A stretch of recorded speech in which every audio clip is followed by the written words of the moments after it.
Welcome to Select Civils. 14 JPSC रफली एक महीने आपके पास है और जैसा हमने बोला था कि जो पीवाईक्यूज़ के थ्रू हम झारखंड कवर करेंगे वो सीरीज़ आपके सामने है।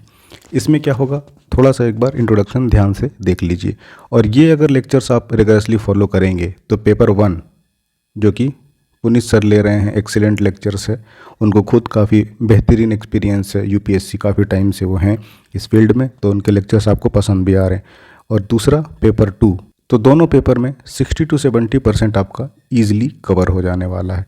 कैसे, वो देखिए। पीवाईक्यूज़ आप जानते हैं सबसे मेजर हिस्सा होता है और लास्ट लेक्चर जो हमने लिया था एडमिनिस्ट्रेटिव सिस्टम के बारे में, उसमें भी आपने देखा कि कितना रिपीटेड थीम्स है। तो कोई सा भी थीम हो, जैसे आज का थीम हमारे लिए है झारखंड मूवमेंट्स, इसमें भी बस आप देखते जाइए कि किस तरह से क्वेश्चन एक लिमिटेड थीम्स के आसपास ही पूछे जाते हैं। तो जो आपका सिलेबस में एक्सप्लिसिटली चीज़ें मेंशन है, पढ़ना तो वो है, लेकिन आपको फोकस कहाँ करना है और किस तरह से क्वेश्चंस फ्रेम किए जाते हैं और उसके अराउंड जो कॉन्सेप्ट्स हैं वो भी हम डिस्कस करते जाएंगे।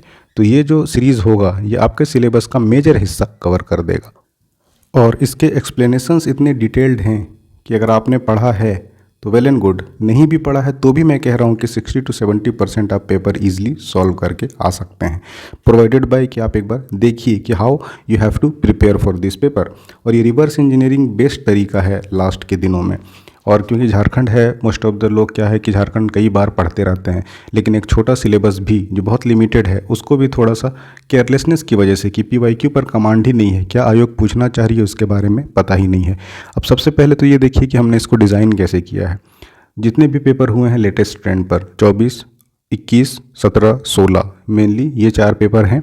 और उसके बाद जितना भी सवाल है, सपोज़ करिए ये हमने लिया है 2024 का, इधर ईयर लिखा हुआ है और ये स्क्रीनशॉट है, डायरेक्टली हमने वहीं से ये पिक किया है। अब ये जो सवाल है, सबसे पहले हम इसको एक्सप्लेन करेंगे कि कौन सा आंसर सही है, ये उसका एक्सप्लेनेशन है। देन अगर आंसर्स गलत हैं तो इनकरेक्ट क्यों है और क्या होना चाहिए, किस तरह से ये फ्रेम किया जाता है सो दैट एस्पिरेंट्स को मिसलीड किया जा सके। तो इसके पीछे की पूरी कहानी, कोर कॉन्सेप्ट हम डिस्कस करते जाएंगे। तो जो भी एक कॉन्सेप्ट है, सपोज़ करिए यहाँ पर आपसे पूछा है, यहाँ हज़ारीबाग में हुल लीडरशिप में कौन फेस थे, उन्होंने हजारीबाग में इसे लीड किया। तो हुल मूवमेंट के बारे में एक बेसिक चीज़ हम जान लेंगे, मेन उसके फिगर्स के बारे में जान लेंगे, किस रीजन में कौन थे। उसके बाद अगर ऑप्शंस गलत हैं तो कौन नहीं होंगे, तो इसके पीछे की कहानी क्या है। तो होलिस्टिक इससे क्या होगा कि जो भी कॉन्सेप्ट्स हैं आपके कॉन्सेप्ट भी आप रिवाइज करते जाएंगे एंड साथ के साथ स्टैंडर्ड क्वेश्चंस जो हमने मॉक में भी अगर आप इनरोल किए हैं तो आप देख रहे होंगे ऑल मॉक्स एंड पीवाईक्यूज सब कुछ हमने इन लाइन रखने की कोशिश की है। क्योंकि जो हमने यूपीएससी में भी जो बैचेस में पढ़ाए हैं या जो भी हम गाइड करते हैं, सबका आधार पीवाईक्यू है। और ये हम बार बार कहते भी आए हैं कि जो आयोग है और जो आप हैं, इसके बीच में सिर्फ एक नॉन चीज़ है, वो पीवाईक्यू है। यही आपका हेल्थ बताता है तैयारी का, आपके फिंगर टिप्स पर चीज़ें होनी चाहिए। और रिपीटेशन भी, कोई सा भी एग्ज़ाम हो, लोग यही गलती ही करते हैं, रिपीटेशन रेट भी बहुत ज़्यादा हाई होता है पीवाईक्यू से। तो अभी देखते रहिए इस लेक्चर को, इस सीरीज़ को आप पूरी तरह से कम्प्लीटली देखिए और आपका जो कॉन्फिडेंस है वो बिल्कुल बूस्ट हो जाएगा और definitely it will cover more than 70% of your syllabus. तो चलिए शुरू करते हैं। और जैसे ही 1 साल का क्वेश्चन खत्म होगा, हमने स्क्रीनशॉट अटैच कर दिया है ऑफिशियल। वैसे तो 100% आप श्योर रहिए कि कोई गलती आपको देखने को नहीं मिलेगी। सर प्रिकॉशन के लिए कि कहीं बाई चांस कुछ आपको एरर दिख जाए तो आप यहाँ से टैली कर सकते हैं। और उसके अलावा जो आप स्टैंडर्ड बुक पढ़ते हैं उससे पढ़ लीजिए रिमेनिंग चीज़ें, तो आपका सिलेबस टोटल 400 में 220 नंबर ईजिली कवर हो सकता है। अब ये चीज़ें बस थोड़ा है कि थोड़ा सा लेक्चर्स को ध्यान से सुनिए और कैसे क्या करना है, तो इसके बारे में भी हम डिस्कशन करते रहेंगे। जो भी आप सोर्स फॉलो करते हैं तो उसमें मिस्टेक्स हैं, 2-4 बुक ही है जो पूरी झारखंड की जनता पढ़ती है, लेकिन उनमें मिस्टेक्स हैं, तो आपको पता होना चाहिए। और हमने जो उलगुलान बैच या फिर उसी को हमने एक हल्का उसका लाइटर वर्जन अभी जोहार बैच जो हमने किया है बिल्कुल ही नॉमिनल प्राइस में, तो वहाँ पर भी आप इनरोल कर सकते हैं। वो सारी चीज़ें हमने डिटेल में डिस्कस की हैं। पेपर 2 और पेपर 1 का भी 10 सवाल इनसाइड आउट उनमें डिस्कस है। तो चलिए हम शुरू करते हैं। तो एक एक करके हम सारे क्वेश्चंस डिस्कस करेंगे और we will start with the latest 2024 से। और आज का जो पार्ट है ये झारखंड मूवमेंट है, पार्ट ऑफ द सिलेबस ये बी है। और बी में क्या है तो झारखंड का आंदोलन। अब आंदोलन लिख दिया गया है ब्रॉडर टॉपिक, इसमें 7 सवाल होंगे जिससे 2-2 नंबर 14 मार्क्स का होगा। और इसके जो सब टॉपिक्स हैं वो सदान झारखंड के आदिवासी, झारखंड के स्वतंत्रता सेनानी, विभूति और आंदोलन एवं राज्य गठन। तो मेजरली 1, 2, 3, 4, 5 थीम से 7 सवाल आपको पूछे जाएंगे, है ना। इधर वाला 2-2 सवाल है और फिर 1-1 सवाल। तो ये सिलेबस आपको पता होना चाहिए। अगर अभी नहीं है तो एक बहुत ही गंभीर चिंता की विषय है। दैट मीन्स आप सिर्फ रैट रेस में शामिल हो रहे हैं, उसको जीतने का नहीं सोच रहे हैं। दैट बीइंग सेड, चलिए हम शुरू करते हैं। और एक चीज़ और कि ये वाटर टाइट कंपार्टमेंट तो है नहीं बिल्कुल कि जो क्वेश्चंस विभूति में ही लिखा है सो कोई ज़रूरी है कि विभूति में ही, क्योंकि एक क्वेश्चन कई जगह मैप किया जा सकता है।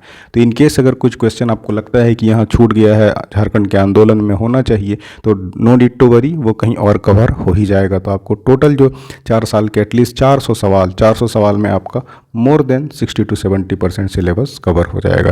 तो चलिए शुरू करते हैं। और यहाँ पर जो कॉर्नर में है ये आपका क्वेश्चन का स्क्रीनशॉट है, ये पेपर है और यहाँ से डायरेक्टली क्वेश्चन के स्क्रीनशॉट लिए गए हैं कि एरर का कोई चांस ही नहीं रहे, है ना। इसको हमने टोटली एलिमिनेट कर दिया। 10 नंबर सवाल था ये, है ना। और ये थीम है झारखंड के आंदोलन।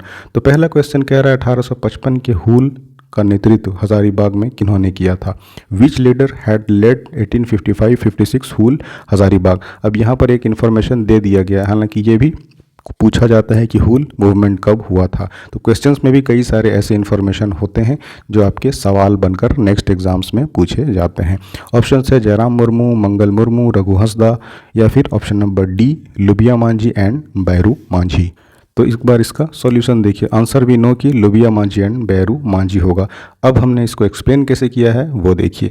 करेक्ट आंसर क्या है, लुबिया मांझी एंड बैरू मांझी। क्यों, ये कह रहा है कि while the rebellion started in the Santhal Pargana. हम जानते हैं कि कैसे एक चोरी के मामले में एक आदिवासी को पकड़ के जेल एंड फिर उसकी डेथ, उसके बदले में थानेदार की मृत्यु, और वो सारा कहानी आपने हूल मूवमेंट में पढ़ा होगा, आदिवासी रिवोल्ट में, है ना, जिसमें सिद्धू, कान्हू, चांद, भैरव ये 4 भाई होते हैं एंड देन सिद्धू कान्हू उसे हेड कर रहे होते हैं। तो ये अगेन आपके बेसिक बुक का हिस्सा है।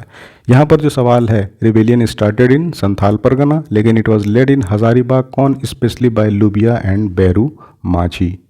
इसमें एक और नाम था रूपू मांझी, जहाँ तक मुझे याद है रूपू मांझी का नाम आता है हजारीबाग रीजन में। तो वो क्या करते हैं, they mobilised local tribes against exploitative money lenders. जो स्थानीय सूद वाले सूदखोर थे उनके खिलाफ, ब्रिटिश अधिकारियों के खिलाफ ग्रहित होते हैं एंड देन एक रिवोल्ट को अंजाम देते हैं। So options will be Lubia Manjhi and Bairu Manjhi. अब जो ऑप्शंस हैं जयराम मुर्मू, मंगल मुर्मू या रघु हंसदा, ये why this are not correct. तो पहला ऑप्शन कह रहा है कि जयराम मुर्मू, कोई ऐसा हिस्टोरिकल रिकॉर्ड नहीं है, no historical record. This name does not appear in the official leadership. कोई भी जो डॉक्यूमेंट्स हैं सरकारी उसमें हूल रिवोल्ट में इस तरह का कोई नाम हमें देखने को नहीं मिलता। ये मेजरली एक डिस्ट्रैक्टर, आपको गुमराह भ्रमित करने के लिए दिया जाता है। सो यू मस्ट रिमेंबर कि जयराम मुर्मू नाम के किसी भी शख्स का हजारीबाग रीजन से या हूल आंदोलन में कोई वैसा योगदान नहीं मिलता। This is simply Murmu. अब ये क्या है कि एक ट्राइबल आपको टाइटल दे दिया है सो दैट आप थोड़ा सा कंफ्यूज करें कि उससे रिलेटेड कोई थे, but this is totally misleading, so this is not correct. उसी तरह से है मंगल मुर्मू, ये भी एक डिस्ट्रैक्टर है। Primary leadership belong to the 4, जैसे हमने बात की, 4 मुर्मू ब्रदर, सिद्धू, कान्हू, चांद, भैरव। और Mangal is likely added to confuse the student with Mangal Pandey, है ना, मंगल मुर्मू। देखिए यहाँ से क्या किया है कि मुर्मू यहाँ भी था, आदिवासी का टाइटल होता है, मुर्मू और मंगल पांडे को थोड़ा सा रिप्लेस कर दिया है मुर्मू से, सो दैट जब आप पढ़ेंगे तो कहीं ना कहीं थोड़ा सा एक आएगा कि मे बी कोई इस तरह का जय मंगल पांडे थे, मंगल मुर्मू नाम का कुछ नहीं मिलता। So this is a wrong statement. अब उसी तरह से आता है रघु हंसदा। अब हंसदा भी देखिए कॉमन सरनेम है, हंसदा एक सामान्य संथाल गोत्र है लेकिन हूल विद्रोह से कोई लेना देना नहीं था। दिस मेक्स द आपका correct answer as Lubia Manjhi and Bairu Manjhi. तो यहाँ से आप ये याद रखें कि जब हजारीबाग रीजन में था तो जो हमने 3 नाम, यहाँ पर 2 और एक रूपू, दिस 3 नेम्स वेयर प्रोमिनेंट, और उसके अलावा ये जो नाम है ये मिसलीडिंग है। अब यहाँ पर आपको क्या है, एक बार हूल रिवोल्ट को अच्छे से आपको रिवाइज कर लेना है। एक बेसिक ईयर कौन सा था, लीडरशिप कौन थे, और 3-4 चीज़ें कंपोनेंट आपको ज़रूर याद कर लेनी है। सबसे पहले कोई भी जो PYQs में खास करके अपेयर हुआ है उसके बारे में एक आपको ईयर याद रखना है, क्योंकि कंफ्यूजिंग कर देता है, क्लोज काफ़ी ऑप्शन देगा। दूसरा, आपको इसका टॉप लीडरशिप याद रखना है, अगर एक या एक से ज़्यादा हुए तो कोशिश करिए कि दोनों को याद कर लें। एंड देन तीसरा, हाउ इट वाज सबसाइडेड, कैसे कम किया गया है ना, कैसे कंट्रोल किया गया। तो ये 3 चीज़ें आप ज़रूर याद रखें। ऑलराइट, तो ये हमारा पहला सवाल था। इसने डिटेल में इसलिए बता रहे हैं कि आप बातों को समझ सकें, how you need to proceed. Alright, दूसरा सवाल अब हम बढ़ते हैं। क्वेश्चन नंबर अगेन 11, साल है 2024, पेपर 2 हम डिस्कस कर रहे हैं। ये कह रहा है, who was the first president of the छोटा नागपुर कैथोलिक सभा। छोटा नागपुर कैथोलिक सभा के पहले अध्यक्ष कौन थे? जूलियस लकड़ा, बेनिफेस लकड़ा, पॉल दयाल, साइमन हेरो। तो हमें आंसर सबसे पहले ये जानना है कि ये बेनिफेस लकड़ा होगा। Option number B will be the right answer. अब इसका एक बार एक्सप्लेनेशन देखते हैं। ये देखिए किसके बारे में है, छोटा नागपुर कैथोलिक सभा। कब फॉर्म हुआ? तो 1930 में छोटा नागपुर कैथोलिक सभा इलेक्टेड किसको? बेनिफेस लकड़ा को पहला प्रेसिडेंट चुनता है, एंड देन इग्निस बेग को पहला secretary. So this is also important one. इसीलिए हम बार बार कह रहे हैं कि एक्सप्लेनेशंस आर इंपॉर्टेंट। आपका यहाँ से बेसिक चीज़ें कवर होती चली जाए। अब जो इनकरेक्ट है या ऑप्शंस में आपको दे रखे हैं उसके बारे में देखिए। फर्स्ट वन इज जूलियस लकड़ा। आदिवासी आंदोलन के एक प्रमुख व्यक्ति थे, लेकिन जो आपका ये ऑर्गेनाइजेशन, यहाँ थोड़ा सा स्पेस रह गया, वे इस संस्था के संस्थापक अध्यक्ष नहीं थे। Was not the president of this specific organisation. इसलिए स्टेटमेंट ए जो है Julius Lakra is incorrect. Next we have Paul Dayal. Paul Dayal एक प्रोमिनेंट फिगर थे, लेकिन ही वॉज रिलेटेड टू किसान सभा। उसके बाद जो रिमेनिंग ऑप्शन है वो है Simon Horo. He was the later political leader and is not associated with founding presidency. साल था 1930, जब छोटा नागपुर कैथोलिक सभा 1930 में बनती है। उसमें साइमन हेरो इसके प्रेसिडेंट नहीं थे। So that will not be the answer. तो बचता है हमारे पास जो answer, that is Boniface Lakra. Option number B will be the right answer. All right, next question है, क्वेश्चन नंबर 12 था। अच्छा, ये सारा हम सेट ए है ना, यहाँ से आपने देख ही लिया होगा। चलिए, और ये पेपर 2 है। Then we have Ramjit Hansda, Buddhrai Kisku या फिर चंद्राई टूडू। ये किस आंदोलन से जुड़े हुए थे? ऑप्शंस आपके हैं संथाल हूल, असहयोग आंदोलन, व्यक्तिगत संग्रह यानी individual Satyagraha, and then Pahariya विद्रोह। ये 4 आपके ऑप्शंस दिए हुए हैं। Option number C will be the right answer. एक बार हम इसका एक्सप्लेनेशन देखते हैं। ये इंडिविजुअल सत्याग्रह होगा जो कि सी है, और जो क्या है, रामजीत हंसदा, बुद्धराय किस्कू या फिर चंद्राय टूडू किससे जुड़े थे? तो ये नाम भी याद रखिएगा, दे वेयर रिलेटेड विथ या एसोसिएटेड विथ इंडिविजुअल सत्याग्रह, ये उन्हीं का नाम है। और ये प्रोमिनेंट लीडर थे from the Santhal Pargana region. तो ये भी एक क्वेश्चन में भी फ्रेम्ड किए किस रीजन से आते थे। तो यहाँ पर भी आपका एक पोटेंशियल सवाल छुपा हुआ है, जो कि पार्टिसिपेट करते हैं इंडिविजुअल व्यक्तिगत सत्याग्रह में, launched by Mahatma Gandhi in year 1940। और ये मॉडर्न हिस्ट्री में आपने डिटेल में पढ़ा होगा कि इसके पीछे की कहानी क्या थी। ऑल राइट, जो बाकी ऑप्शंस हैं वो हैं संथाल हूल। अब ये क्या है, पहले से 1855 हमने पहले ही देख लिया। तो 1855 में तो ये कहीं पहले का ये रिवेलियन था, तो इसलिए लेड बाय, वो हमने देख लिया अभी, 4 भाइयों वाली वो कहानी। And then this will be not be the right answer. दूसरा है non cooperation movement. While this was a major mass movement, साल था असहयोग आंदोलन 1920-22, और ये मर्ज हो गया था किसके साथ? खिलाफत आंदोलन, है ना। तो ये अगेन मॉडर्न हिस्ट्री वाला पार्ट है, और ये पॉसिबल भी नहीं है कि हम हर एक चीज़ आपसे डिस्कस करते चले जाएं, बट स्टिल इसको सुनते रहिए। These specific leaders are notably recorded for their role in the Satyagraha phase, यानी not non cooperation rather individual Satyagraha. और उसके बाद हमारे पास एक और ऑप्शन बचता है, वह है पहाड़िया रिवोल्ट। ये रिफ़र करता है कई सारे अपराइजिंग जो कि पहाड़िया ट्राइब ने किया था, खास करके राजमहल हिल्स में, और साल था 1772 से 82। तो यहाँ पर ये भी आप थोड़ा याद रख लें, लॉन्ग बिफोर द, और ये तो कई साल पहले है, तो ये ऐसे ही एलिमिनेट हो जाएगा। ये भी हालांकि आपको तब पता चलेगा जब टाइमलाइन और ये पता लगेगा कि पहाड़िया रिवोल्ट कहाँ हुआ था और किससे रिलेटेड था। चलिए, नेक्स्ट क्वेश्चन भी है अगेन, इससे भी आपको एक ना एक सवाल। अभी नेक्स्ट ईयर जब हम स्विच करेंगे 24 के बाद 21 दिन, 17 दिन, 16, तब आपको रिपीटेशन या इसका इंपॉर्टेंस समझ में आएगा। When was the decision taken to establish Jharkhand area economic council, JAAC। ऐसा एक स्वायत्त ऑर्गेनाइजेशन बनाया, एक काउंसिल बनाई जाएगी जो इंडिपेंडेंट होगी और सेल्फ गवर्निंग होगी। किसके लिए? झारखंड के लिए। वो मॉडर्न हिस्ट्री में जब आप सेपरेट मूवमेंट्स के बारे में पढ़ते हैं झारखंड का, तो वहाँ के कॉन्सेप्ट हैं। तो ये कह रहा है कि डिसीजन कब हुआ? ऑप्शन है सितंबर 93 या फिर दिसंबर या फिर 94 या फिर दिसंबर के 94। तो इसका option number A will be the right answer. ये देखिए सितंबर 93, ये उसका एक्सप्लेनेशन है कि decision to establish the JAAC कब हुआ? तो taken by the Bihar government in सितंबर 1993। डिसीजन कब लिया? तो 93 में।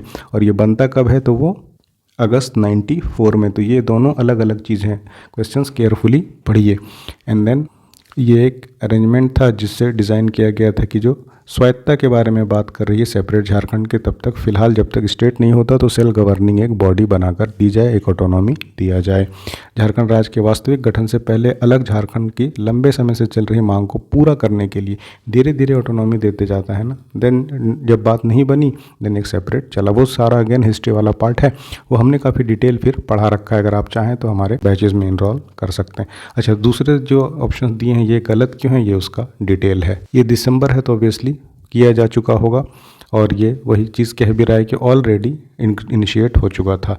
देन वी हैव सितंबर 1994, एक साल पहले ही हो गया है। ये ऑप्शन इसलिए दिया है कि अगस्त 94 में ये ऑलरेडी कॉन्स्टिट्यूटेड हो चुका था, और ये भी बात का दिया हुआ है डिटेल। अच्छा, जितने भी PDFs हैं ये आपको सेलेक्ट सिविल्स ऐप पर मिल जाएंगे, वहाँ पर आप जाएं, सेलेक्ट सिविल्स ऐप में रजिस्टर करें and this will be available for you. Next question number 14 था 2024 में। असहयोग आंदोलन के नायक गोपाल बंधु दास किस क्षेत्र से आते हैं? ऑप्शन आर पलामू, सरायकेला खरसावां, हजारीबाग या फिर साउथ छोटा नागपुर। तो असहयोग आंदोलन, देखिए नॉन कोऑपरेशन के बारे में एक ऑप्शन दिया हुआ था वहाँ पहले, है ना। यहाँ पर भी अब उससे उठाकर पूछ रहा है आपके लीडर के बारे में कि गोपाल बंधु दास किस रीजन से आते थे। आंसर है सरायकेला खरसावां। एक बार इसका एक्सप्लेनेशन देखिए, right answer is Saraikela Kharsawan. अब ये इसका एक्सप्लेनेशन है, पंडित गोपाल बंधु दास, जिवेल ऑफ उड़ीसा। तो ये भी एक पोटेंशियल क्वेश्चन हो सकता है कि आपको पूछ दे who is known as jewel of Orissa. तो आपको याद होना चाहिए, पता होना चाहिए कि सरायकेला खरसावां से आने वाले पंडित गोपाल दास बंधु, जो कि नॉन कोऑपरेशन मूवमेंट को लीड करते हैं सरायकेला खरसावां रीजन में, विच है सिग्निफिकेंट उड़िया स्पीकिंग पॉपुलेशन। और वो गोलीकांड और किस तरह से उड़ीसा का पार्ट बन गया था ये रीजन, फिर वो रिवोल्ट और वो सारी चीज़ें मॉडर्न हिस्ट्री का पार्ट है। Again you must have read that, है ना। तो उससे रिलेट करके रखिए। Before his arrest and subsequent imprisonment in Hazaribagh, उनको अरेस्ट किया गया, हजारीबाग में रखा गया, बट प्रीडोमिनेंटली जो उनका वर्किंग एरिया था या जहाँ से वो आते थे दैट वाज सरायकेला खरसावां। अब जो है ऑप्शंस पलामू, तो ऑलरेडी ये क्या है, मिसलीडिंग है और इसलिए दिया गया है, तो एक बार इसको आप पढ़िए। And then Hazaribagh, Das was imprisoned in Hazaribagh, जो हमने अभी देखा साल था 1922-24, जिवेल ऑफ उड़ीसा की बात हो रही है, but his primary field organisational work during the movement was Seraikela Kharsawan. अब नेक्स्ट कह रहा है छोटा नागपुर रीजन, इस रीजन में डिफरेंट लीडरशिप था, तो कौन सा चीज, Tana, Bhagat Singh, Ranchi. So this is also incorrect, ये भी इनकरेक्ट, ये भी इनकरेक्ट, ये भी इनकरेक्ट। किस तरह से मिसलीडिंग ऑप्शंस आपको देते हैं, थोड़ा इसका ध्यान रखना है। इन विच ईयर छोटा Nagpur development authority and Santhal Pargana development authority established. छोटा नागपुर विकास प्राधिकरण और संथाल परगना विकास प्राधिकरण की स्थापना किस वर्ष हुई? 89, 97, 82 या फिर 94 में। तो इसका करेक्ट आंसर है option number C. Santhal Pargana development authority और छोटा नागपुर डेवलपमेंट अथॉरिटी, ये दोनों इस्टेब्लिश होता है 1982 में। ये उसका एक्सप्लेनेशन है। द छोटा Nagpur development authority and the Santhal Pargana development authority both establish in 1982। इसका क्या था, तो फोकस सोशियो इकोनॉमिक ग्रोथ और रीजनल प्लानिंग के लिए, सामाजिक आर्थिक विकास और क्षेत्रीय नियोजन की सुविधा के लिए साल 1982 में इसे इस्टेब्लिश किया गया था। तो चलिए प्रीवियस स्लाइड का आ गया ना, इसका कोई मतलब नहीं बनता है। ऑल राइट, अब ये ऑफिशियल आंसर की है, तो जो हमने डिस्कस किया है यहाँ से आप इसको टैली कर लें इफ़ यू विश टू। बाकी ये हमारा 2024 का हो गया। अब नेक्स्ट हम जाते हैं, स्विच करेंगे साल 2021 में। So now the question will be 2021 का, सब में सेट ए है, और ये क्वेश्चन शुरू होता है ये आपका मूवमेंट्स ऑफ झारखंड थीम का क्वेश्चन नंबर 2 से। All right, movements of Jharkhand में ये पहला सवाल था आपका, in which year Jharkhand area autonomous council sworn in. अब ये हमने देख चुका है पहले ही 2024 वाले ईयर में। अब ये ऐसा नहीं कि 24 में पहली बार पूछा, यानी कि ये 2021 का रिपीटेशन है। इतना तो आपको समझ आ रहा होगा। अगर आप PYQ करके 21 में गए होते तो जैक के बारे में आपको पता होता तो आप इजीली मार्क कर सकते थे, यानी +2 इजी था। अब यहाँ से ऑप्शन देखिए, 95 के अगस्त में, 95 के जनवरी में, या 1987 के सितंबर में, या फिर 1991 में। तो हमें पता है कि दिस वाज पहले पूछ चुका था कि ये कब गठन हुआ था। एक बार पूछ लिया कि शपथ कब ली थी, इससे पहले पूछ लिया कि इस्टेब्लिश होने का प्लान कब किया था। मे भी आपसे पूछ ले कि कितने मेंबर थे, दैट मीन्स आपका जैक एट मोस्ट इम्पॉर्टेंट हो जाता है। जैक के बारे में जो भी इंपॉर्टेंट फैक्टर्स हैं इसके डायमेंशंस आपको पढ़ लेने चाहिए। और जो अभी हमने इससे पहले डिस्कस किया वहाँ पर आपने बेसिक चीज़ें जान ली, देख ली। अब ये उसी का एक्सप्लेनेशन है, तो पीडीएफ में आप देख लीजिए। और एक ये टाइम लाइन भी दिया हुआ है कि क्या, कैसे और क्यों हुआ है। ऑल राइट, बढ़ते हैं हम अगले सवाल की तरफ। तो रिपीटेशंस जस्ट हमने शुरू ही किया, 24 से हमने ट्रांजिशन किया 21, और ये रिपीटेशंस ऑफ थीम आपको नज़र आने लगे होंगे। इवन सेम ईयर में भी आपको थीम्स रिपीटेड मिलेंगे। चलिए, अब ये कह रहा है ब्रिटिश काल में सिंहभूम में किसानों से कुसुम और असन आदि पेड़ों के रेशम और लाह उगाने के लिए एक विशेष प्रकार का टैक्स लिया जाता था। उसका नाम क्या था? In the British period a special tax was levied from the farmers of Singhbhum on rearing silk. अगर सिल्क उगाओगे तो तुम्हें टैक्स देना पड़ेगा, और अगर ये कुसुम और आसन के पेड़ों पे उगाया जाता था। तो यहाँ तक तो डिस्क्रिप्शन है, सिंपली आप इस टैक्स का नाम बताना है। ऑप्शन से दाल कट्टी, जमाबंदी, रसड़ या फिर चराई। सो द टैक्स जो लिया जाता था दैट वाज दाल कट्टी। Option number A will be the right answer. अब यहाँ से इन्फॉर्मेशन जो आपको याद रखनी है वो भी है। During the British period Singhbhum dal katti tax was specially levied from the farmers, और रीज़न वो दिया हुआ है। अब बाकी जो ऑप्शन है, पहला है ये जमाबंदी, उसके बारे में जानते हैं। ये जमाबंदी क्या है? रिकॉर्ड है। हम जानते हैं कि जमाबंदी लैंड टाइप है जो कि नॉन सेलेबल है, और जिसके बेसिस पे टैक्स दिया जाता है, लगान दिया जाता है। So this is not a silk rearing tax. पूछा जा रहा है वहाँ स्पेशल उस टैक्स के बारे में। उसी तरह से नेक्स्ट ऑप्शन सी में है रसड़। रसड़ क्या है? दिस वाज ए प्रोविजन और supply tax levy where villages were forced to provide food fodder and supplies to the British troops. ज़बरदस्ती ब्रिटिश अधिकारियों को या फौजियों को खाना देना पड़ेगा जब वो कैंप कर रहे होते थे। तो दिस इज़ रसड़ में भी नेक्स्ट ईयर आपसे पूछ दे कि रसड़ क्या है। सो बी रेडी फॉर दैट। और आपको इस तरह से याद रखना है। इस तरह से टैक्सेस के बारे में जैसे हमने जान लिया कि एक स्पेशल टाइप का टैक्स कलेक्ट करता था, तो इससे पेरिफेरल्स में चीज़ें आप एक बार पढ़ लीजिए। नेक्स्ट वी हैव चराई। चराई भी एक टैक्स था। This was a grazing tax imposed on the farmers for allowing their cattle to graze in the government forest land. Land में हम जानते हैं मॉडर्न में भी क्लासिफिकेशन होते गए, reserve forest and then protected forest. वो सब अगेन बात का वो कॉन्सेप्ट से जब हम इकोनॉमी एंड ये डिस्कस करेंगे, या पेपर 1 में आपको पुनीत सर काफ़ी डिटेल पढ़ा रहे होंगे, तो वहाँ पर सीख लीजिए इन चीज़ों को। तो दैट वाज चराई, और इनका वो टैक्स यानी सिल्क रेयरिंग से कोई मतलब नहीं है। So that will be the right answer.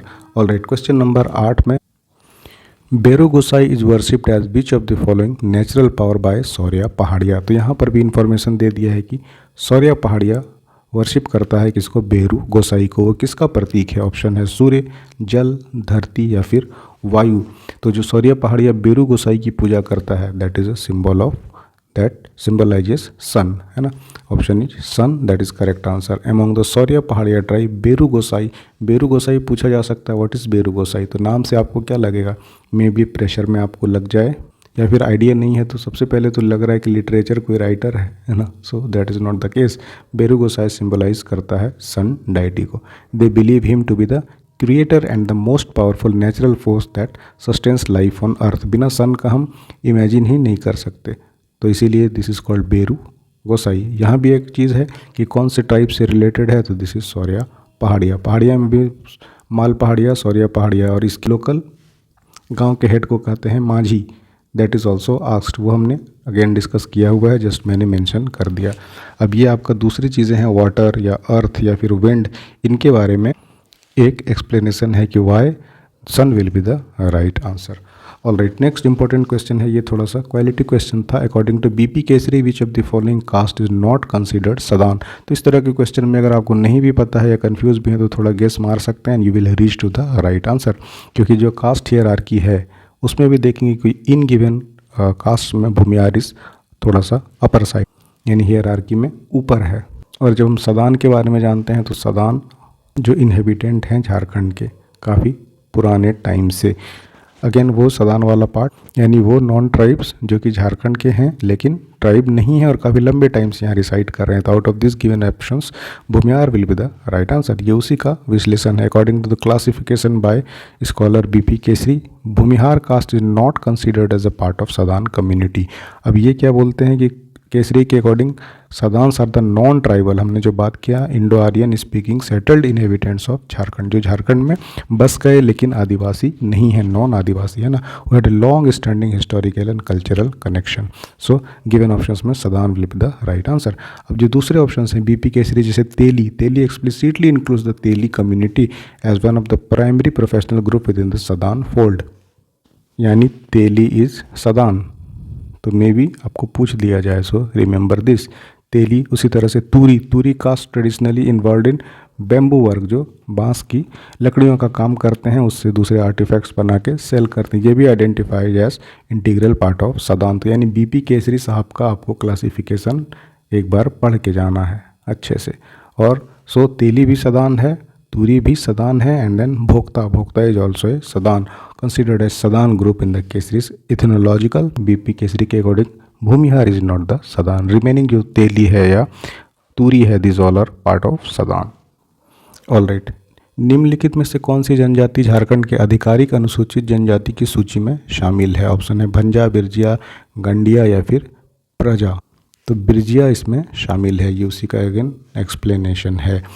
Birjia Jharkhand राज्य में आधिकारिक रूप से मान्यता प्राप्त 32 अनुसूचित जनजातियों में से एक है। तो जो अब 33 हो गया है ना, 32 + 1, तो 33 ट्राइब्स और 8 पीबीटीजीज।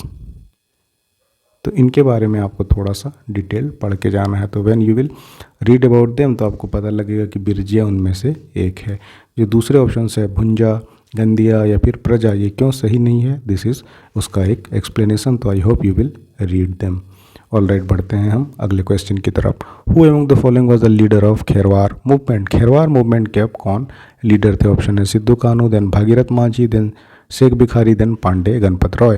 अब यहाँ से देखिए गणपत मुर्मू एक टाइट दे दिया था ना पिछले क्वेश्चन में, सो इस तरह से कन्फ्यूज़न क्रिएट करने के लिए देता है। अब यहाँ पर देखेंगे अगर आप खेरवार मूवमेंट, तो आपको पता होना चाहिए कि भागीरथ मांझी खेरवार मूवमेंट से जुड़े हैं। Option number B will be the right answer. अब ये उसी का डिस्क्रिप्शन है। खेरवार मूवमेंट सपाहोर मूवमेंट भी इसे कहते हैं, तो रिमेंबर दिस, है ना। वॉज लॉन्च्ड इन द 1874 और लीडरशिप किसका? तो भागीरथ मांझी का। इट वॉज रिफॉर्मिस्ट स्ट्रगल, यानी जो कुरीतियाँ आ गई है ट्राइब्स में उसको रिफॉर्म किया जाए, that is what reforming movement. और उसमें restoration of Santhals ancient independent status, है ना, जैसा कि हर कास्ट में, रिलीजन में, क्रीड में टाइम टू टाइम होता रहता है। अब जो बाकी ऑप्शन है वो सही क्यों नहीं है? तो सिद्धू कानू मुर्मू, ये हम जानते हैं कि this are related to Santhal Hul, साल था 1885। सिद्धू कानू एंड देन शेख भिखारियन, पांडे गणपत रॉय, ये ऑब्वियसली काफ़ी फेमस है, जो 1857 का ग्रेट म्यूटिनी उससे रिलेटेड है। तो जो ऑप्शन बचता है ऑब्वियसली ये आपका बच जाता है भागीरथ मांझी, क्योंकि हमने ये देख लिया कि ये हुल विद्रोह और ये दोनों आपका, तो ऐसे निगेशन से भी आप रीच कर सकते हैं 1857 का revolt. What remains is option number B, और B will be the right answer. और राइट लास्ट उसके बाद जो सवाल वो ये था कि झारखंड की किस विभूति ने ईसाई मिशनरियों के प्रभाव से झारखंड के आदिवासियों का ईसाई धर्म में परिवर्तन का विरोध किया था? सिंपली जो होता है रिलीजन चेंज, है ना, मिशनरीज पर ये इल्ज़ाम लगता भी है, तो उसका किसने विरोध किया था? जयपाल सिंह मुंडा, कार्तिक उरांव, अल्बर्ट एक्का, मुकुंद नायक। तो थोड़ा सा आप ऑप्शंस को भी अगर ठीक से एनालाइज करेंगे तो you can easily reach to the right answer. अब यहाँ पर हम एक बार देखेंगे वो चीज़ कि कैसे आपको आंसर मिल सकता है। इसमें आंसर क्या होगा? Kartik Oraon will be the right answer, ये उसी का डिस्क्रिप्शन है। Have a look on this. अब जयपाल सिंह मुंडा हम जानते हैं कि ये तो टॉलेस्ट फिगर, एक तो जान लीजिए कि ये काफ़ी पॉलीमैथ आदमी थे, है ना, बहुत ही लीजेंडरी आदमी। तो इस तरह के आदमी थोड़ा लिबरल बहुत ज़्यादा होते हैं कि अगर हो भी रहा हो इस तरह का धर्मांतरण तो कोई खास फर्क पड़ता नहीं है, क्योंकि रिलीजन इनके प्रायोरिटी में वैसे रह नहीं जाता, इस तरह के जो लीजेंडरी लोग होते हैं। बाकी एथलीट और ओरेटर एंड एवरीथिंग, तो ये, और वैसे भी सेपरेट जो स्टेट मूवमेंट है उसके लिए ये जाने जाते हैं। सो इस तरह का कोई इनके बारे में चीज़ हमें देखने को नहीं मिलता। Then we have Albert Ekka, इनके नाम से रांची में चौक भी है ना, अल्बर्ट एक्का चौक। ये सोल्जर थे इंडियन आर्मी में, जो कि परमवीर चक्र इन्हें मिला है 1970 वॉर में। सो ये तो वॉर से रिलेटेड है, तो ये क्यों विरोध करने जाएंगे? सो you can eliminate this out. उसके बाद है मुकुंद नायक, ये कौन था? रिनॉन्ड फोक आर्टिस्ट है, Nagpuri folk singer and dance, known for his promoting Jharkhand का कल्चरल हेरिटेज के लिए। सो यहाँ से भी ये एलिमिनेट हो जाएगा। तो आपको ऑप्शंस के बारे में एक आइडिया होना चाहिए कि हु इज़ हु, तभी आप कर भी पाएंगे ना एलिमिनेट। सो इस वजह से जो बच जाता है दैट इज़ हमारा ऑप्शन नंबर बी जिसमें था कार्तिक उरांव। और अगेन ये भी उसी का ऑफिशियल आंसर की है, यहाँ से भी आप इसे मैच कर लें अगर if you have any doubt.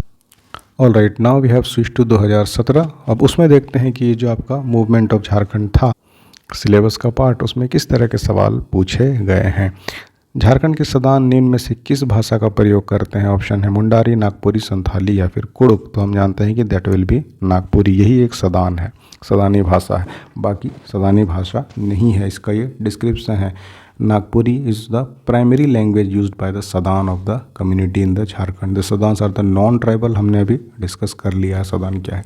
Next है जो कि गलत है, तो ये गलत क्यों है? मुंडारी ये एक ट्राइबल लैंग्वेज है spoken by the Munda tribe, और सदान होते हैं नॉन ट्राइब्स। तो जो सदानी होगा वो ट्राइबल लैंग्वेज क्यों बोलेगा? So you can eliminate this Munda. उसी तरह संथाली भी है, क्या है? संथाल ट्राइब का ट्राइबल लैंग्वेज है।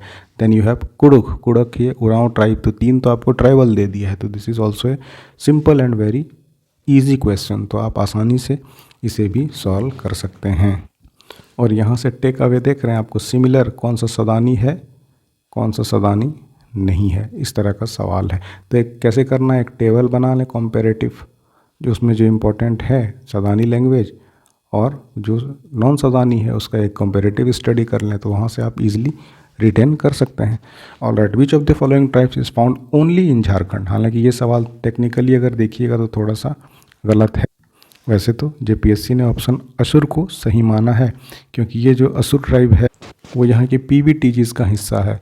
असुर जनजाति को झारखंड से ही जोड़ा जाता है, क्योंकि मुख्य उनका यहाँ के निवासी हैं और पीवीटीजी का हिस्सा है। हालांकि कई सारे रिकॉर्ड्स में छत्तीसगढ़ और वेस्ट बंगाल में भी देखने को मिल जाते हैं, बट अब है तो अब से अगर आपसे पूछ दे तो will have to go by this Asur tribe, तो ये याद रखना है। हालांकि अलग अलग जगह पर भी ये ट्राइब्स देखने को मिलते हैं, नॉट स्पेसिफिक, लेकिन क्वेश्चन पूछा है तो असुर है तो you will have to remember असुर।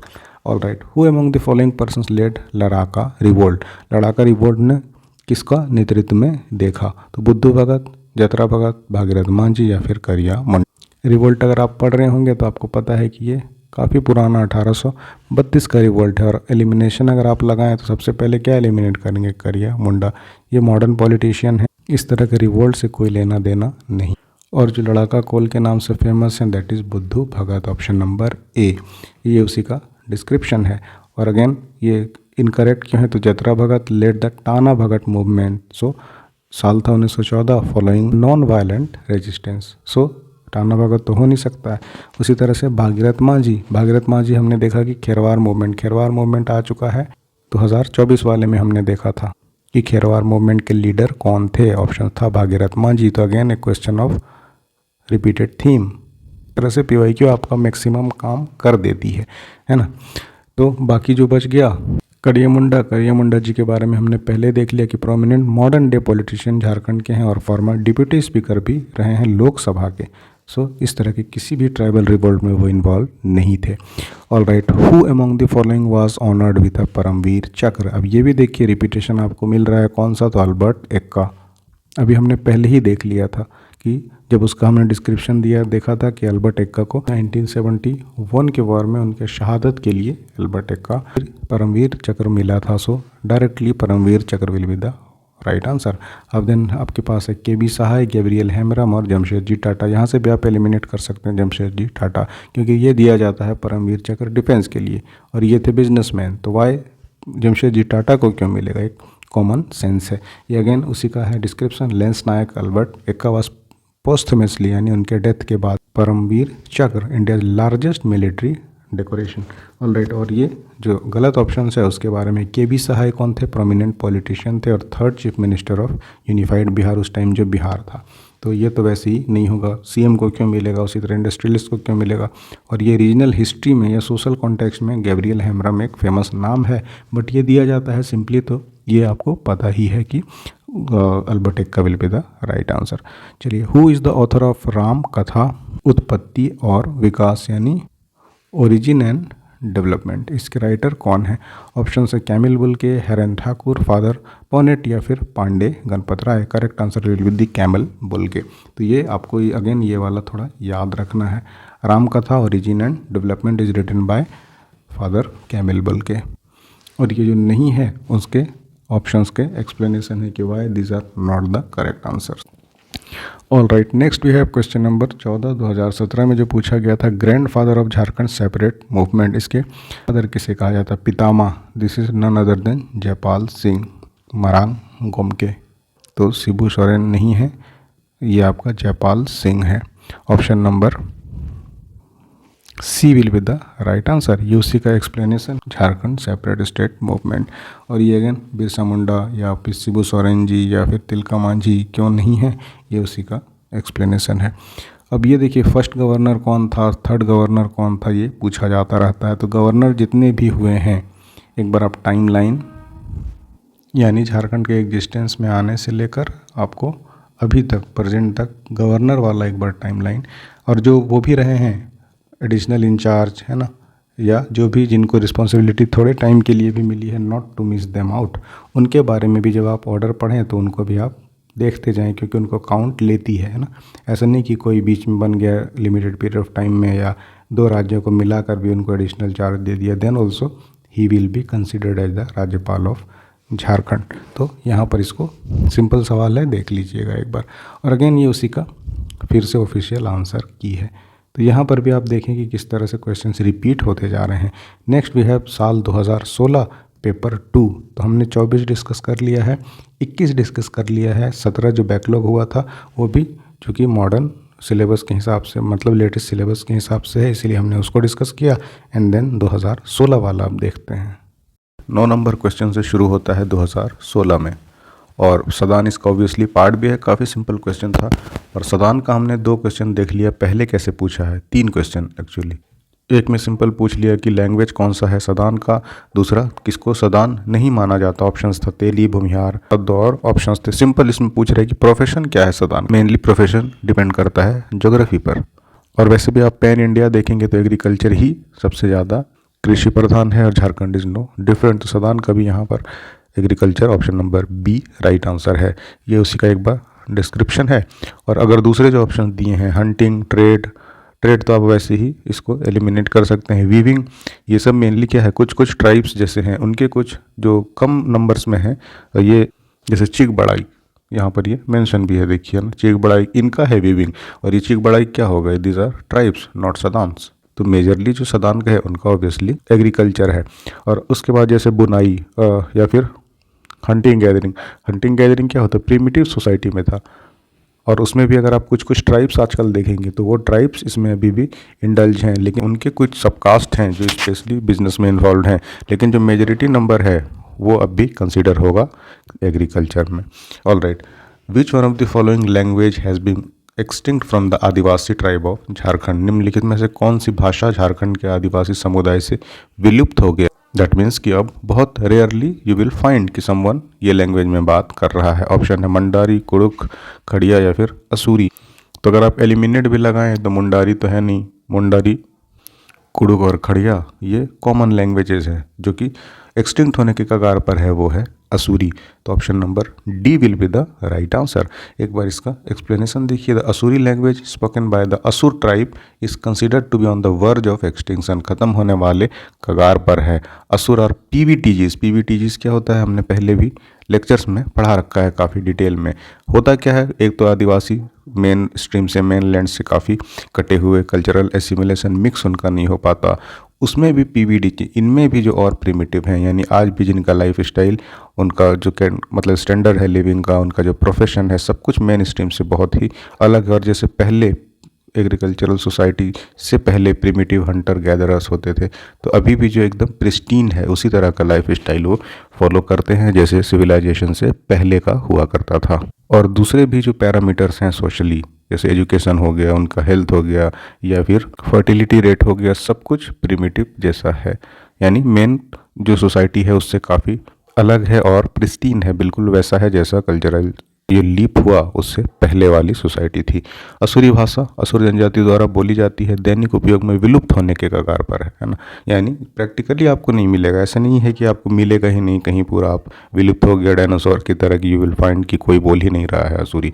ये आम बोलचाल में जैसे हिंदुस्तानी ज़ुबान है या दूसरे ट्राइबल लैंग्वेज है झारखंड की अगर हम बात करें तो उसकी तुलना में अगर आप देखेंगे तो असुरी जो है बहुत ही कम है, चूँकि असुर एक विशेष रूप से कमज़ोर, that is PVTGs particularly vulnerable. तो इस वजह से इस भाषा में काफ़ी भारी गिरावट आई है, और अगर प्रिजर्व नहीं किया जाए तो यू विल नॉट फाइंड कि कोई असुरी भाषा बोलने वाले लोग हैं। बाकी ऑप्शंस रॉन्ग क्यों हैं? मुंडारी एक्टिवली स्पोकन कई जगह पर बोला जाता है, प्रमुख जनजाति भाषा अभी भी बनी हुई है। कुड़ुख उरांव ट्राइब हम जानते हैं, इसका अपना स्क्रिप्ट है और काफ़ी वाइब्रेंट द्रविडियन लैंग्वेज है जो कि लार्ज नंबर पर बोला जाता है। खड़िया भी कम है, लेकिन किससे कम है? जो मेजरली डोमिनेटेड भाषा है उनसे कम है, ऐसा नहीं है कि ये विलुप्त होने के कगार पे हैं। So this 3 options you can eliminate. Mundari गलत है, कुड़ुख और खड़िया, तो व्हाट रिमेन्स इज असुरी भाषा। पहला शहीद किसे कहा जाता है? क्वाइट सिंपल ऑप्शंस हैं, बिरसा मुंडा, तिलंग खड़िया, तिलका मांझी या फिर सिद्धू कान्हू। तो ये जो आप अगर शुरू कर रहे होंगे तैयारी तब से पढ़ रहे होंगे, Tilka Manjhi is considered as first shaheed. किससे प्राप्त है? तो तिलका मांझी। और ये तिलका रेवेलियन, क्लीवलैंड को हत्या कर दिया गया, दिन उनका अरेस्ट और वो सारी चीज़ें हम हिस्ट्री में पढ़ते हैं, तो फैक्चुअल चीज़ है, याद रखना है आपको। Tilka Manjhi also known as Jabra Pahadia, famous name है, ये भी थोड़ा सा ध्यान रखना। Is regarded as the first शहीद martyr among the freedom fighters of the Jharkhand. He led one of the earliest armed rebellion against British colonial rule and exploitation by local landlord, जो कि 1771 में near century before 1857। Major India जब हम पढ़ते हैं freedom struggle तो 1857 का revolt एक काफ़ी इम्पॉर्टेंट माना जाता है, द ग्रेट म्यूटनी, और उससे भी कई सालों पहले, क्योंकि यहीं से एक रिबेल वाला एटीट्यूड देखने को मिला। उस टाइम भी ऐसा लग रहा था कि ये अगर सॉलिड इसको कोई राह मिलता, डायरेक्शन लेस था, ये क्यों हुआ था रिबेल, इसका लॉन्ग टर्म कोई प्लान नहीं थे, बस ये रैंडमली चल पड़ा बिना किसी उद्देश्य के। अगर ये जस्टिफाई किया जाता एक पर्पस के साथ, then definitely the result would have been different. तो चलिए वो तो दूसरी बात है मॉडर्न हिस्ट्री में। सिपाही म्यूटनी से लेकिन काफ़ी पहले हो चुका था, और 1784 में famously attacked and killed British commissioner, जो कि राजमहल के कौन थे? क्लीवलैंड थे। और ये सारी कहानी अगेन आपने पढ़ रखी होगी झारखंड हिस्ट्री में, नहीं भी तो फिर थीम आ गया जो रिबेल और जो मूवमेंट है उसमें हमने आपको पहले बताया कि शुरू में ही कि कौन सा कब हुआ है, व्हेन, उसके हीरो कौन थे और उसको सबड्यू या सबसाइड कैसे किया गया। ये बेसिक चीज़ें आपको पता होनी चाहिए, और ये तो काफ़ी वन ऑफ द मोस्ट इम्पॉर्टेंट्स है, तो इस वजह से भी आपको पता होना चाहिए। बिरसा मुंडा, तेलांग खड़िया या फिर सिद्धू कानू तो हम जानते हैं कि बाद में संथाल विद्रोह, उसी तरह बिरसा मुंडा उससे भी ये बाद में है, 1899 है ना, और ये तो 1855, तो 1700 का 1781, 84 ये कहानी है। So that is why he is considered as the pahla shaheed, first shaheed of the Jharkhand. Telanga Kharia ये भी रिवोल्यूशनरी लीडर जो ब्रिटिश के खिलाफ लड़े और 1880 में शहीद हुए। तो सारे 19th सेंचुरी के हैं, 1800 वाले हैं, है ना, और ये जो है इससे पहले वो 1700 के ही हैं, सो ऑब्वियसली वो कंसिडर किए जाते हैं पहले शहीद। अब ये सवाल देखिए कितनी बार आ चुका है आपसे, तो जो भी आपको आया 21 में या 17 में, दैट डजेंट मीन कि वो डायरेक्ट पूछ लिया गया, ये रिपीटेशन है, यही तो आपको देखना है। अल्बर्ट एक्का, तिलका मांझी, बिरसा मुंडा, जतरा उरांव, परमवीर चक्र से किसे दिया गया, तो आपको ये भी पता होगा कि ये मिलिट्री डेकोरेशन है, हमने इसके बारे में कई बार बात कर ली है, तो obviously it will be Albert Ekka, कुछ सोचने की बात ही नहीं है। तो दीज आर सिंपल, आपको एक गिफ्ट की तरह है 2 नंबर अल्बर्ट एक्का, और ये उसका डिस्क्रिप्शन है, कई बार हमने देख लिया। ये बाकी ऑप्शंस करेक्ट क्यों नहीं है उसका डिस्क्रिप्शन है। ऑलरेडी ये अच्छा सवाल है, पोटो सरदार क्या थे? उरांव, गोंड या फिर नागवंशी? आंसर देखते हैं, तो ये मुंडा थे। पोटो सरदार वाज ए लेजेंडरी रिवोल्यूशनरी जो कि मुंडा ट्राइब से आते थे, और ये ब्रिटिश कॉलोनियल फोर्सेस के खिलाफ कोल्हान रीजन में, तो ये रीजन भी आपको याद रखना है। एक बार साल था 1837, ही लेड द फेमस सेरंगासी घाटी बैटल, तो ये पॉइंट थोड़ा सा याद रखना, साल एंड देन ये आपका सेरंगसिया घाटी युद्ध या सेरंगासी घाटी भी कहते हैं, और साल था 1837। सो पोटो सरदार वाज ए मुंडा। अब बाकी ये उरांव, गोंड और नागवंशी, चूँकि ये ट्राइब से सिंपल क्लासिफिकेशन पूछा है, तो मुंडा थे तो ऑब्वियसली उरांव, गोंड या नागवंशी नहीं होंगे, बट स्टिल एक लोग इस पर देख लीजिएगा। मरांगोम के, है ना, कई बार हमने देखा, और ये जो है कहीं ना कहीं आपको इनसे रिलेटेड सवाल कुछ ना कुछ फॉर्म में मिलेगा ही। कौन? तो आपकी जयपाल सिंह, क्योंकि कितने हमने पहले भी देखा 2021 में, 2017 में, 24 में भी एज आई थिंक कई सवाल इससे हैं। तो ये तो आप श्योर रहिए, कुछ कुछ टॉपिक्स ऑलवेज कवर किया जाता है। ये आपका जयपाल सिंह भी उनमें से एक हैं। They deserve to be asked. ऐसा नहीं है कि रैंडम कहीं से पूछ रही है। झारखंड का जब बात हो, अब सपोज करिए स्पोर्ट्स में आपको लगेगा कि बार बार महेंद्र सिंह धोनी के बारे में सवाल क्यों रहता है, तो किसके बारे में पूछेगा? तो दीज आर लीजेंड्स, इनके बारे में ऑलवेज सवाल पूछा जाएगा और एस्पिरेंट्स को या सिटीजन्स को भी पता होना चाहिए। इनके बारे में जानना बस एक ये नहीं, एक रिस्पॉन्सिबिलिटी है कि यू नीड टू नो, कि भाई पता हो कि कैसे कैसे लोग हैं और क्या कुछ किया है जो हमें एक फ्लैशी सा दिखता है। सेल्फ गवर्निंग स्टेट, उसके पीछे की कहानी कैसी है और how it came into existence. Alright, अब दूसरे ऑप्शन जो है के.एस. सिंह, शिबू सोरेन या फिर बिरसा मुंडा।